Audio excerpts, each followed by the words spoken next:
Hello दोस्तों, कैसे हैं आप सब। आज की हमारी कहानी है बहू के पैर की धूल भी नहीं हो तुम। अंजलि, जरा इधर आना।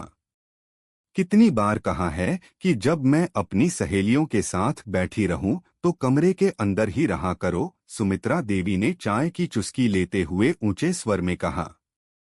अंजलि रसोई से बाहर आई। उसके चेहरे पर थकान साफ थी। जी मम्मी जी, पर बिमला आंटी ने ही मुझे आवाज दी थी हालचाल पूछने के लिए, इसीलिए मैं बाहर आई थी। बिमला आंटी ने व्यंग्य से मुस्कुराते हुए कहा। अरे सुमित्रा, बुरा मत मानो। आजकल की बहुओं को बड़ों की बातचीत में शामिल होने का बड़ा शौक होता है। आजाद ख्याल की है न, आखिर ऑफिसर की बेटी जो ठहरी। सुमित्रा देवी ने चिढ़कर अपनी सहेली की तरफ देखा और फिर अंजलि की ओर। ऑफिसर की बेटी होंगी अपने घर में। यहाँ तो इस घर के कायदे सीखने होंगे। वैसे भी अंजलि, तुम्हारे पापा ने विदाई के समय जो डाइनिंग सेट भेजा था उसकी कुर्सियां अभी से हिलने लगी हैं। शर्म आती है मुझे मेहमानों को वहां बिठाते हुए। अंजलि का दिल बैठ गया। मम्मी जी, पापा ने अपनी हैसियत से बढ़कर सब कुछ दिया है। अगर कुर्सी में कोई खराबी है तो मैं रोहन से कहकर ठीक करवा दूंगी, पर आप बार बार मेरे पापा के उपहारों का मजाक मत उड़ाइए। ओह, तो अब तुम मुझे सिखाओगी कि मुझे क्या बोलना है और क्या नहीं। सुमित्रा देवी की आवाज तीखी हो गई। सहेलियों के सामने मेरी जबान काट रही हो? अपनी औकात भूल गई हो तुम। अंजलि ने संयम बनाए रखने की कोशिश की। मैंने औकात की बात नहीं की मम्मी जी, बस सम्मान की बात की है। सम्मान? तुम जैसी लड़कियां सिर्फ पैसों और रुतबे का सम्मान करती हैं। हमें तो तुम कुछ समझती ही नहीं, सुमित्रा देवी चिल्लाईं। इसी बीच निशा, ननद, अपने कमरे से बाहर निकल आई। क्या हुआ मम्मी? आप इतना परेशान क्यों हो रही हैं? निशा ने अंजलि को ऊपर से नीचे तक घृणा से देखते हुए पूछा। देख अपनी भाभी के तेवर। कह रही है कि हमारे पास बड़ा दिल नहीं है उनके खानदान की बराबरी करने का। सुमित्रा देवी ने बात को नमक मिर्च लगाकर पेश किया। शाम को जब रोहन घर आया तो उसे उम्मीद थी कि एक शांत शाम बीतेगी, लेकिन घर का माहौल भारी था। निशा हाथ में रुमाल लिए अपनी माँ के पास बैठी थी। क्या बात है? सब इतने गुमसुम क्यों हैं? रोहन ने अपना बैग मेज पर रखते हुए पूछा। भाई, आज तो हद ही हो गई, निशा ने बात शुरू की। भाभी ने मम्मी को सबके सामने अपमानित किया। मम्मी तो बस डाइनिंग टेबल की बात कर रही थीं, पर भाभी ने कह दिया कि हम लोग उनके मायके वालों के जूतों के बराबर भी नहीं हैं। मम्मी दोपहर से रो रही हैं। रोहन का माथा ठनका। वह सीधा बेडरूम में गया जहां अंजलि अलमारी ठीक कर रही थी। अंजलि, ये सब क्या सुन रहा हूं मैं? तुमने मां को नीचा दिखाया। रोहन की आवाज में गुस्सा था। अंजलि ने मुड़कर देखा। रोहन, तुम जानते हो मैं ऐसा कभी नहीं कहूंगी। माँ जी ने पापा के दिए सामान का मजाक उड़ाया, मैंने सिर्फ उसका विरोध किया था। विरोध करने का अधिकार तुम्हें किसने दिया? रोहन ने चिल्लाकर कहा। माँ जो भी कहें तुम्हें चुपचाप सुनना चाहिए। उन्होंने मुझे पाल पोस कर बड़ा किया है। और तुम तो बस 1 साल पहले इस घर में आई हो। अभी के अभी बाहर चलो और माँ से माफी मांगो। रोहन, मैं उस बात की माफी क्यों मांगू जो मैंने कही ही नहीं? क्या तुम्हें अपनी पत्नी के चरित्र पर जरा भी भरोसा नहीं है? अंजलि की आंखों में आंसू छलक आए। भरोसा शब्दों से नहीं, व्यवहार से आता है। और तुम्हारा व्यवहार आज गिर गया है। अगर इस घर में रहना है तो मम्मी और निशा के पैर पकड़कर माफी मांगनी होगी, वरना तुम इसी वक्त अपने पापा के घर जा सकती हो।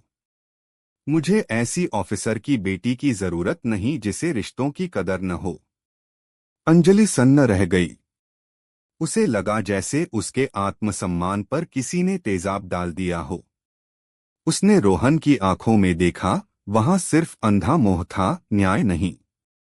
ठीक है रोहन, अंजलि ने भारी मन से कहा। अगर माफी ही इस घर में रहने की कीमत है, तो मुझे यह घर नहीं चाहिए। मैं अपने स्वाभिमान का सौदा नहीं करूंगी। जैसे ही अंजलि अपना सूटकेस लेकर कमरे से बाहर निकली, ड्राइंग रूम में सुमित्रा और निशा के चेहरों पर एक शैतानी मुस्कान थी। लेकिन तभी दरवाजे पर घंटी बजी। दरवाजे पर विश्वनाथ जी, ससुर जी, खड़े थे, जो एक हफ्ते पहले ही तीर्थ यात्रा पर गए थे। उनके चेहरे पर शांति थी, पर अंजलि की हालत देख उनकी भौहें तन गईं। विश्वनाथ जी ने अपनी छड़ी कोने में रखी और चश्मा ठीक करते हुए अंजलि के हाथ में पकड़े सूटकेस को देखा। घर में पसरा सन्नाटा और अंजलि की सूजी हुई आंखें चीख चीख कर गवाही दे रही थीं कि उनकी अनुपस्थिति में मर्यादा की सीमाएं लांघी गई हैं। यह क्या देख रहा हूं मैं? अंजलि बेटी, यह सूटकेस क्यों? और तुम्हारी आंखों में ये आंसू? विश्वनाथ जी की आवाज शांत थी, लेकिन उसमें एक भारीपन था। इससे पहले कि अंजलि कुछ बोल पाती, सुमित्रा देवी अपने घड़ियाली आंसू बहाती हुई आगे आईं। आ गए? अच्छा हुआ आप आ गए। देखिए अपनी लाडली बहू के कारनामे। आज इसने मुझे और निशा को सबके सामने इतना जलील किया कि रोहन को इसे घर से जाने के लिए कहना पड़ा। कहती है कि हम लोग इसके लायक ही नहीं हैं। विश्वनाथ जी ने सुमित्रा की बात सुनी, फिर निशा की ओर देखा जो चुपचाप सिर झुकाए खड़ी थी। अंत में उनकी नजर अपने बेटे रोहन पर पड़ी। रोहन, क्या यह सच है? तुमने अपनी पत्नी को घर से निकाल दिया? विश्वनाथ जी ने पूछा। हाँ पापा, इसने मां का अपमान किया है। मैंने इसे माफी मांगने का मौका दिया था, पर इसका घमंड तो देखिए, माफी मांगने के बजाय घर छोड़कर जाना इसे मंजूर है, रोहन ने गुस्से में कहा। विश्वनाथ जी मुस्कुराए, लेकिन उस मुस्कान में कड़वाहट थी। उन्होंने सोफे पर बैठते हुए कहा, बैठो सब लोग। अंजलि, तुम भी बैठो। सूटकेस नीचे रख दो। सब लोग डरते हंसते बैठ गए। विश्वनाथ जी ने रोहन की तरफ देखते हुए कहा, बेटा, तुमने कहा कि अंजलि ने मां का अपमान किया। क्या तुमने खुद अपनी आंखों से देखा या कानों से सुना? रोहन हकलाया, नहीं पापा। पर मां और निशा कह रही हैं, और बिमला आंटी ने भी तो इशारा किया था। बिमला? विश्वनाथ जी ने ठंडी सांस ली। सुमित्रा, तुम्हें याद है पिछले महीने जब मैंने घर में नया सीसीटीवी कैमरा लगवाया था? मैंने तुमसे कहा था कि यह सिर्फ सुरक्षा के लिए है। सुमित्रा देवी के चेहरे का रंग अचानक उड़ गया। वो तो बाहर के लिए था न? नहीं सुमित्रा, मैंने ड्राइंग रूम में भी एक छोटा कैमरा लगवाया था ताकि घर की शांति बनी रहे। मैं तीर्थ यात्रा पर जरूर था, लेकिन मेरा फोन इंटरनेट से जुड़ा था। आज दोपहर जो कुछ भी इस कमरे में हुआ, वह सब मैंने लाइव देखा और सुना है। पूरे कमरे में मौत जैसा सन्नाटा छा गया। निशा की धड़कनें तेज हो गई थीं और सुमित्रा देवी को पसीना आने लगा था। विश्वनाथ जी की आवाज अब कड़क हो गई थी। रोहन, तुमने अपनी मां की ममता पर भरोसा किया, अच्छी बात है। लेकिन तुमने उस पत्नी पर भरोसा क्यों नहीं किया जिसे तुम खुद पसंद करके लाए थे? कैमरे में साफ दिख रहा है कि सुमित्रा ने अंजलि के पिता का अपमान शुरू किया। अंजलि ने सिर्फ अपना बचाव किया था। और निशा, तू अपनी भाभी के खिलाफ झूठी बातें गढ़ रही थी ताकि तुझे घर के काम न करने पड़ें। रोहन ने शर्मिंदगी से अपना सिर झुका लिया। उसे अपनी गलती का एहसास हो रहा था। सुमित्रा, विश्वनाथ जी अपनी पत्नी की ओर मुड़े। तुमने हमेशा चाहा कि बहू तुम्हारे इशारों पर नाचे। तुमने उसकी नौकरी छुड़वाई ताकि वह तुम्हारी सेवा करे, और बदले में तुमने उसे क्या दिया? तिरस्कार, अपमान। अंजलि बस चुपचाप सुन रही थी। उसे यकीन नहीं हो रहा था कि उसके ससुर जी ने इतनी खामोशी से सब कुछ संभाल लिया। मेरा फैसला सुनो, विश्वनाथ जी ने खड़े होते हुए कहा। रोहन, तुम अभी अंजलि से माफी मांगोगे। और सुमित्रा, अगले 1 महीने तक अंजलि रसोई में कदम नहीं रखेगी। घर का सारा काम तुम और निशा करोगी। अंजलि कल से ही अपनी नौकरी वापस ज्वाइन करने के लिए इंटरव्यू देने जाएगी। पर पापा, निशा ने कुछ बोलना चाहा। एक शब्द और नहीं, विश्वनाथ जी ने हाथ उठाकर उसे चुप करा दिया। अगर इस घर में रहना है तो बहू को बेटी का सम्मान देना होगा। अंजलि इस घर की नौकरानी नहीं, लक्ष्मी है। रोहन धीरे से अंजलि के पास गया और उसका हाथ पकड़ लिया। उसकी आंखों में पश्चाताप था। अंजलि, मुझे माफ कर दो। मैं एक अच्छा बेटा बनने के चक्कर में एक बुरा पति बन गया। अंजलि ने अपना हाथ नहीं छुड़ाया, पर उसके मन के घाव अभी गहरे थे।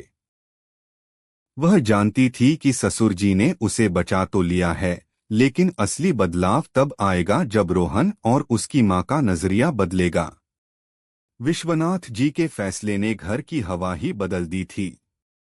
अगली सुबह जब सूरज की पहली किरण अंजलि के कमरे में पहुंची, तो उसे रसोई से बर्तनों के टकराने की आवाज आई। यह पहली बार था कि वह सुबह 7 बजे तक अपने बिस्तर पर थी। जब वह बाहर आई तो देखा कि निशा खींचते हुए फर्श पर झाड़ू लगा रही थी और सुमित्रा देवी रसोई में पसीने से तरबतर होकर नाश्ता बना रही थीं। भाभी, जरा देखिए तो ये वैक्यूम क्लीनर कैसे चलता है। मुझसे नहीं हो रहा, निशा ने चिढ़कर पूछा। अंजलि अभी कुछ बोलती, उससे पहले ही विश्वनाथ जी अपने अखबार के साथ वहां आ गए। निशा, तुम्हारी भाभी आज इंटरव्यू के लिए जा रही हैं। उन्हें तैयार होने दो। काम कैसे करना है यह खुद सीखो। जब अंजलि सारा दिन अकेले करती थी, तब तो तुम बड़ी आसानी से सोफे पर बैठी रहती थी। निशा का चेहरा उतर गया। उधर रसोई से सुमित्रा देवी ने आवाज दी, अंजलि जरा देख तो, परांठे जल रहे हैं। अंजलि रसोई की तरफ बढ़ने ही वाली थी कि विश्वनाथ जी ने उसे हाथ के इशारे से रोक दिया। सुमित्रा, परांठे जल रहे हैं तो आंच धीमी करो। अंजलि आज से ऑफिस के काम देखेगी, रसोई के नहीं। अंजलि ने अपने ससुर के चेहरे पर एक गजब का आत्मविश्वास देखा। वह तैयार होकर बाहर निकली तो रोहन दरवाजे पर खड़ा था। उसकी आंखों में अभी भी वही शर्मिंदगी थी जो कल रात थी। अंजलि, मैं तुम्हें ऑफिस छोड़ दूं? मुझे तुमसे कुछ बात भी करनी थी, रोहन ने संकोच के साथ पूछा। अंजलि चुपचाप कार में बैठ गई। रास्ते भर सन्नाटा रहा, फिर रोहन ने खामोशी तोड़ी। मैं जानता हूं कल जो हुआ उसके बाद तुम्हारा मुझ पर भरोसा करना मुश्किल है। मैं सच में अपनी मां और बहन के प्रभाव में अंधा हो गया था। मुझे लगा था कि वे जो कह रही हैं, वो घर की भलाई के लिए है। अंजलि ने खिड़की के बाहर देखते हुए कहा, रोहन, बात सिर्फ एक दिन की नहीं है। बात उस सोच की है जहां एक पत्नी को सिर्फ एक बाहरी व्यक्ति समझा जाता है, जिसका कोई आत्मसम्मान नहीं होता। तुमने मेरा हाथ पकड़ने के बजाय मेरा बैग घर से बाहर फेंका था। वो पल मैं कभी नहीं भूल पाऊंगी। रोहन की पकड़ स्टीयरिंग व्हील पर मजबूत हो गई। मैं उसे सुधारना चाहता हूं अंजलि। मुझे एक मौका दो। इंटरव्यू अच्छा रहा। अंजलि को एक प्रतिष्ठित स्कूल में हेड टीचर की नौकरी मिल गई। जब वह घर लौटी तो उसने देखा कि घर का नजारा बदला हुआ था। सुमित्रा देवी सोफे पर पैर पसारे बैठी थीं और उनके पास उनकी वही सहेली बिमला बैठी थी। अरे सुमित्रा, ये क्या सुन रही हूँ? तू रसोई में काम कर रही है और बहू बाहर घूम रही है। ये तो सरासर कलयुग है। बिमला आंटी फिर से आग लगाने की कोशिश कर रही थीं। सुमित्रा देवी ने लंबी सांस ली। क्या करूं बिमला, घर के मालिक ने ही फरमान जारी कर दिया है। अब तो मेरी इस घर में कोई पूछ ही नहीं रही। अंजलि पास से गुजरी तो बिमला ने उसे टोक दिया, क्यों बहू? ससुर का साथ मिल गया तो सास को ही नौकरानी बना दिया। बड़े अजब संस्कार हैं तुम्हारे। अंजलि रुकी। उसने मुड़कर बिमला आंटी की आंखों में देखा। आंटी जी, ये संस्कार नहीं, न्याय है। जब मम्मी जी मुझे नौकरानी समझ रही थीं, तब आप चुप थीं। आज जब वो अपना घर खुद संभाल रही हैं, तो आपको तकलीफ हो रही है। बेहतर होगा कि आप हमारे घर के मामलों में अपनी राय कम दें, क्योंकि इसी राय की वजह से कल मेरा घर टूटने वाला था। बिमला सन्न रह गई। अंजलि की आवाज में वह पुराना डर नहीं, बल्कि एक नई शक्ति थी। उसी रात विश्वनाथ जी ने सबको डाइनिंग टेबल पर बुलाया। आज का खाना अंजलि ने नहीं, बल्कि सुमित्रा और निशा ने मिलकर बनाया था। खाना खाते हुए विश्वनाथ जी ने एक और बड़ा धमाका किया। अंजलि को नौकरी मिल गई है। अब से घर का खर्च चलाने में रोहन और अंजलि दोनों बराबर का योगदान देंगे। और हाँ सुमित्रा, कल से तुम और निशा पास वाले सिलाई केंद्र में 2 घंटे के लिए जाओगी। खाली दिमाग शैतान का घर होता है। काम में मन लगेगा तो दूसरों की बुराई करने का समय नहीं मिलेगा।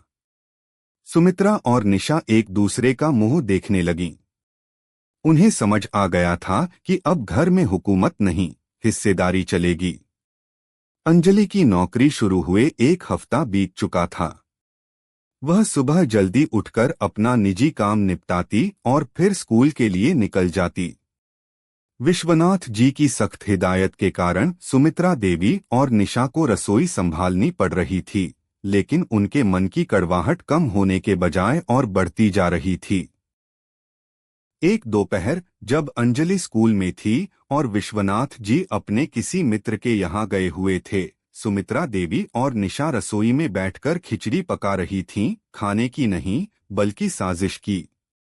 मम्मी, मुझसे अब और नहीं होता। देखिए मेरे हाथ बर्तन मांझ मांझ कर कैसे हो गए हैं। निशा ने रोते हुए अपने हाथ दिखाए।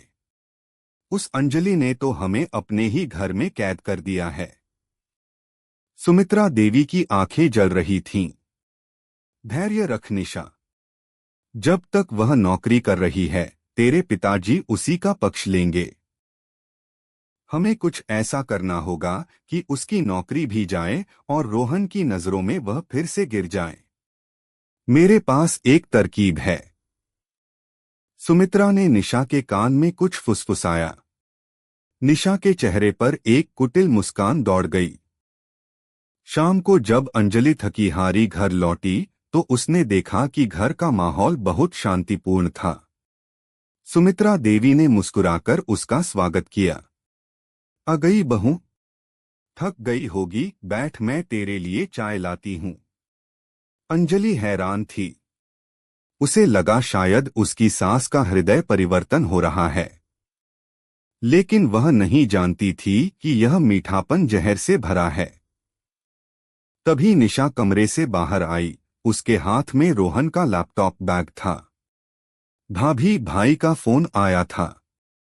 वो कह रहे थे कि उनके लैपटॉप में कुछ जरूरी फाइल्स हैं जो उन्हें तुरंत ईमेल करनी हैं। मुझे तो समझ नहीं आ रहा, क्या आप कर देंगी? अंजलि ने बिना शक किए लैपटॉप खोला।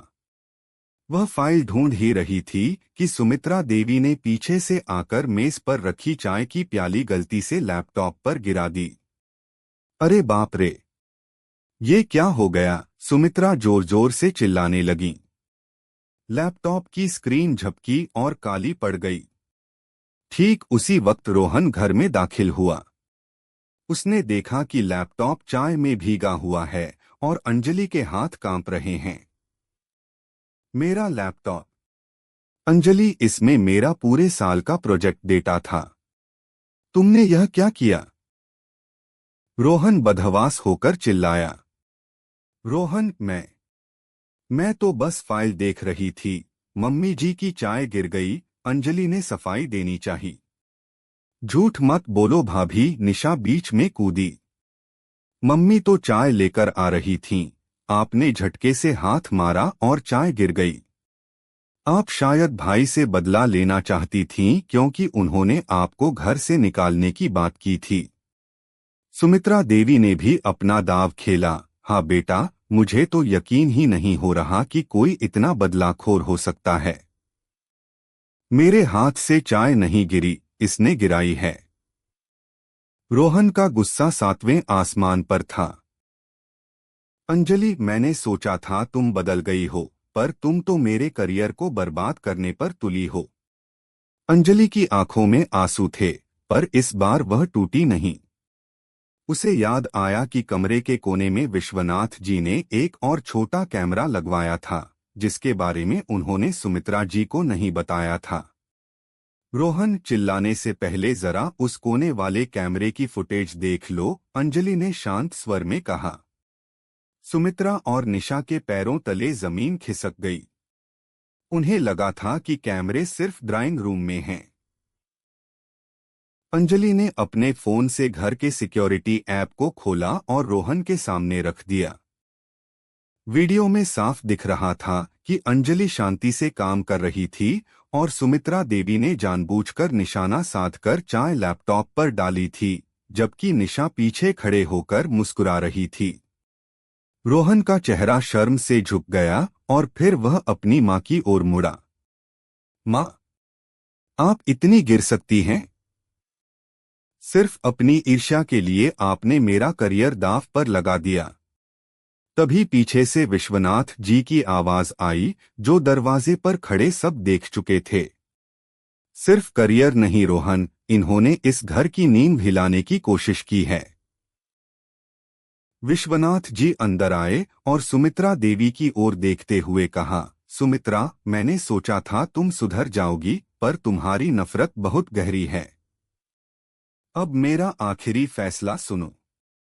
विश्वनाथ जी ने कड़क आवाज में अपना अंतिम फैसला सुनाया। सुमित्रा, तुम्हारी नफरत ने इस घर की शांति छीन ली है। अब से रोहन और अंजलि अलग फ्लैट में रहेंगे। तुम और निशा यहाँ अकेले रहकर अपनी गलतियों का एहसास करो। रोहन ने अंजलि का हाथ थामा और भर्राई आवाज में कहा, अंजलि, मुझे माफ कर दो। अब से तुम्हारा सम्मान मेरी पहली प्राथमिकता होगी। अंजलि की आंखों में सुकून के आंसू थे। उसने अपना सूटकेस उठाया, लेकिन इस बार वह अपमानित होकर नहीं, बल्कि एक नए जीवन की शुरुआत के लिए घर से निकल रही थी। सुमित्रा और निशा खामोश खड़ी अपनी हार और अकेलेपन को देख रही थीं। 6 महीने बाद अंजलि अब स्कूल की प्रिंसिपल थी और रोहन के साथ एक खुशहाल जीवन बिता रही थी। सुमित्रा देवी अब जब भी उनसे मिलने आती तो उनकी आंखों में बहू के लिए नफरत नहीं, बल्कि सम्मान और पश्चाताप होता था। विश्वनाथ जी की सूझबूझ ने एक बिखरते परिवार को फिर से सही मायनों में जोड़ दिया था। धन्यवाद दोस्तों। अगर आपको कहानी अच्छी लगी हो तो चैनल को लाइक, शेयर और सब्सक्राइब करना न भूलें।